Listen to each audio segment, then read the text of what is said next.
ఈరోజు మన ఆధ్యాత్మిక చింతనలో దేవుడు మన పట్ల చూపే అపారమైన శ్రద్ధను గురించి ధ్యానిద్దాం. చాలాసార్లు మన ప్రార్థనలు అరణ్యరోధనగా మిగిలిపోతున్నాయని మనం భావించవచ్చు. కాని దేవుడు మన ప్రతి మాటను ఎంతో ఏకాగ్రతతో వింటున్నాడు. పవిత్ర గ్రంథమైన బైబిల్లో కీర్తనలు 86వ అధ్యాయం 6వ వచనంలో భక్తుడు ఇలా అంటున్నాడు: యెహోవా, నా ప్రార్థనకు చెవియొగ్గుము, నా మనువుల ధ్వని ఆలకింపుము.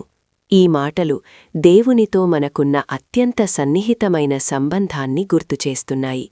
దేవుడు ఎక్కడో దూరంగా ఉండి మనల్ని గమనించేవాడు కాదు. ఆయన మన ప్రతి మొరను, మన హృదయపు లోతుల్లోని ప్రతి శబ్దాన్ని ఎంతో ఆత్మీయతతో ఆలకించే తండ్రి. మనం మన అవసరాలను పూర్తిగా వివరించకముందే మన మనస్సులోని భావాలను ఆయన గ్రహించగలడు.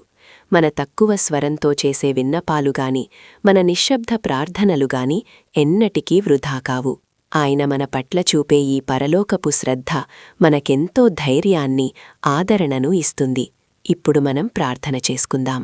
ప్రభువా, నా చిన్న నిట్టూర్పులు సైతం గాలిలో కలిసిపోకుండా నీవు ఆలకిస్తున్నందుకు నీకు వందనాలు.